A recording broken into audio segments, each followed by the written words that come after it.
Сәлем everybody.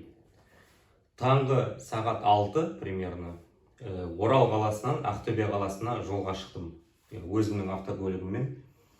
И Оралдан шыға берісте Подсепный деген елді мекен бар. Сол жерден барып заправка жасайын деп заправкаға тоқтадым.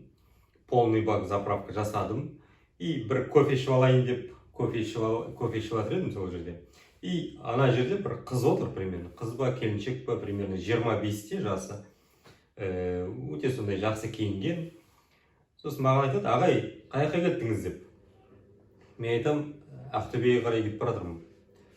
"Ақтөбеге баратсаңыз, мен де Ақтөбеге бара жатыр едім, как раз попутка қарап отырғам, алып кетесіз ба, орын бар ма?" деп.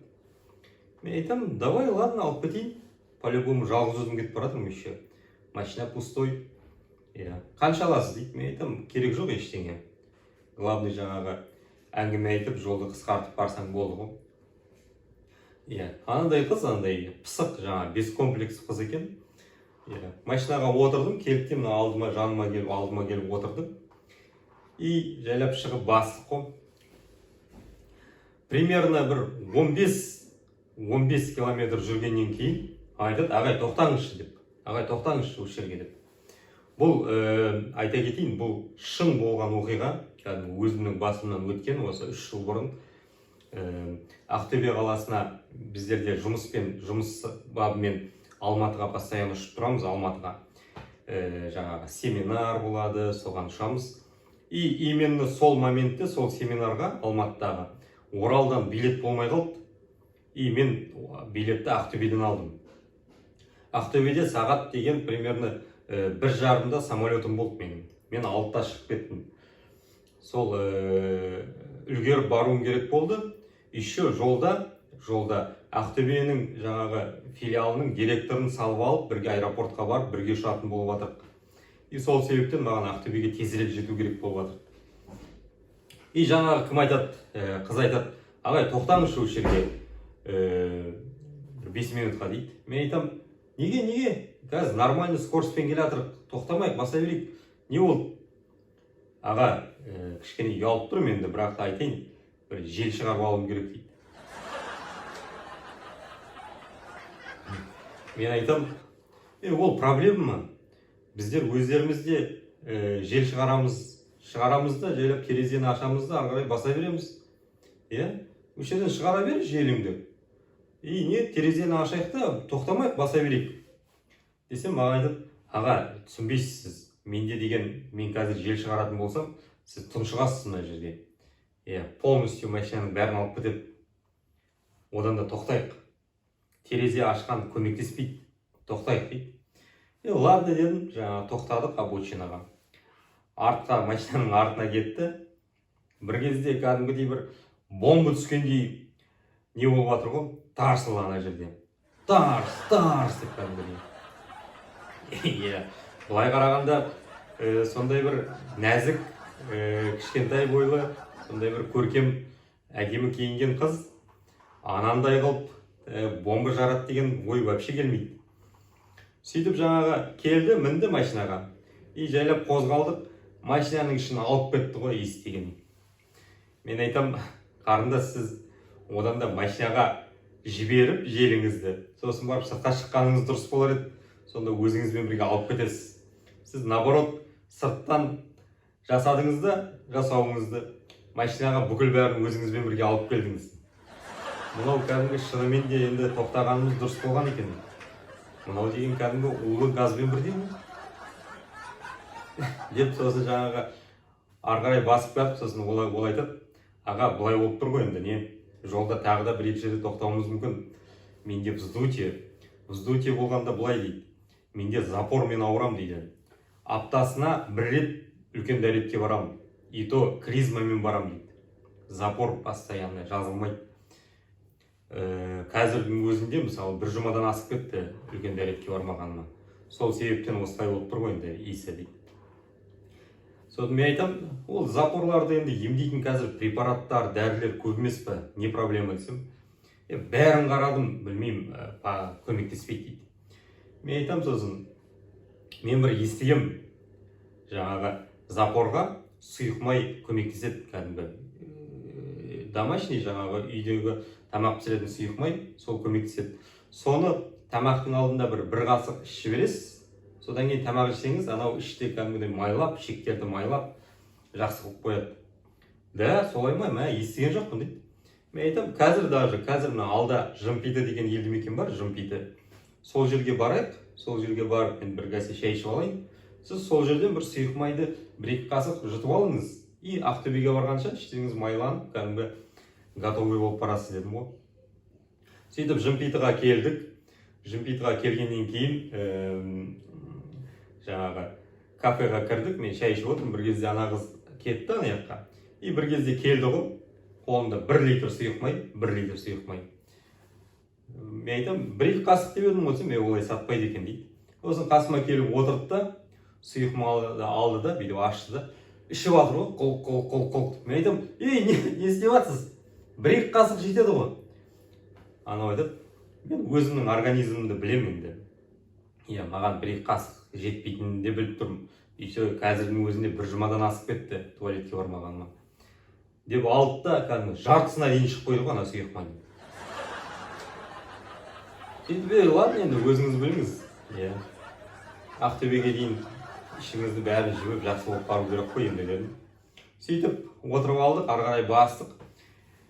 Кішкене әңгімесін айтып барды, жаңа мұғалім екен, начальник класстардың, анау бес комплекс әңгімесін айтты, сосын бір кезде қарасам, қасымда отыр ғой енді, қалып кетті бір кезде бүйтіп, ұйықтап келді.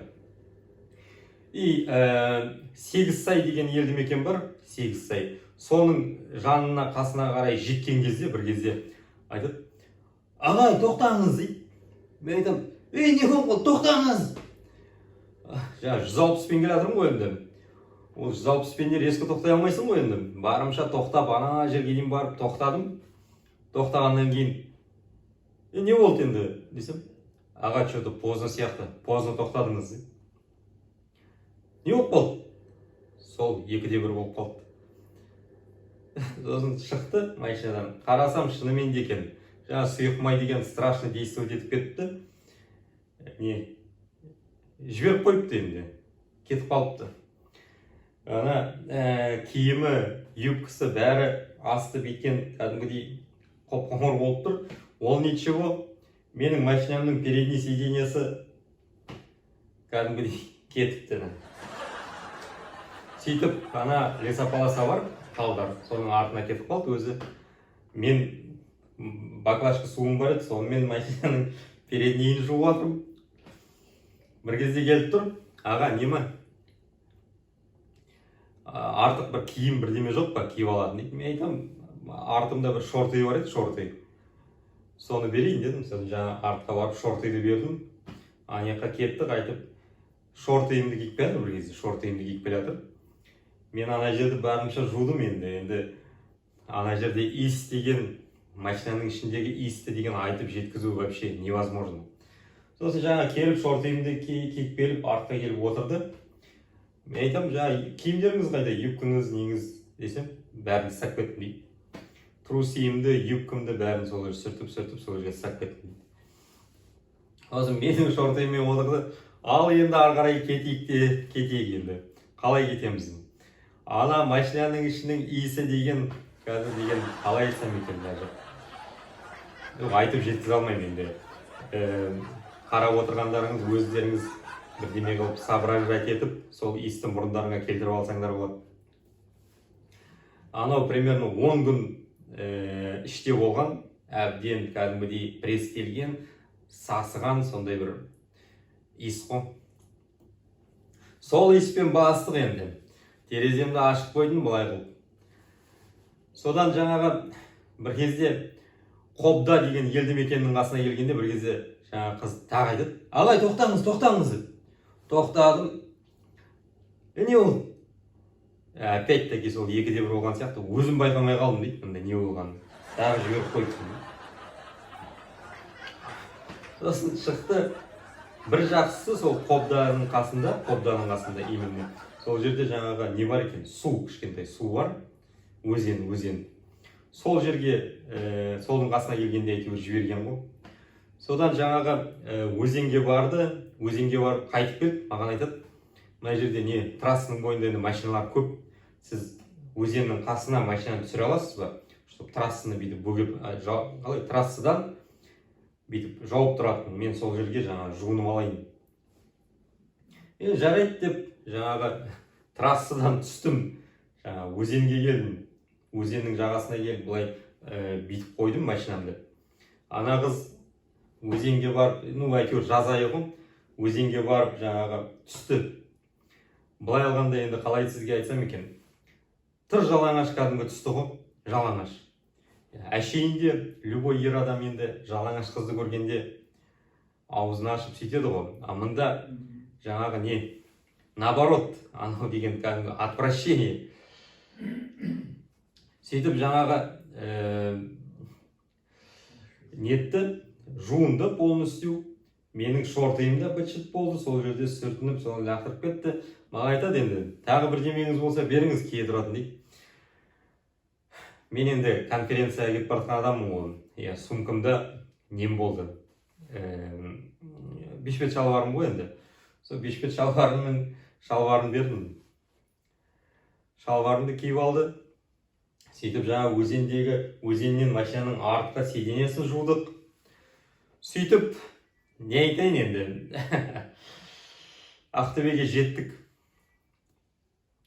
Бас айналып кәдімгідей ана естен. Ақтөбеге жеттік. Ақтөбенің шетінен түсіп қалды. Шалбарым кетті. Солай. Бер жібердім енді, басқа не істеймін. Сөйтіп жаңағы еще Ақтөбеге жеткеннен кейін жаңағы Ақтөбедегі филиалдың директоры звондайды маған, әйел адам. Сен қайдасың деп. Уже самолетқа жақындап қалды, самолетқа ұшатын уақыт жақындап қалды. Сен мені алып кетші дейді. Мен осы жердемін. Мені алып кет. Сөйтіп жаңа аэропортқа басайық деп. Сөйтіп жаңағы барып, жаңа кісіні коллегам ғой енді Ақтөбедегі. Соны барып машинаға отырғыздым. Машинаның іші енді жаңағы айтқандай ғой енді. Отырды. Мынау не дейді, мен айтам, солай енді. Новый аромат. Сөйтіп екеуміз басымыз айналып аэропортқа бардық. Жаңағы коллегама жаңағы историяны айтып берем. Ол сенбейді. Осылай шын история өткен басымнан. Кімге қызық, лайк басып, шер жасап, коммент қалдырып кетіңіз. Сау.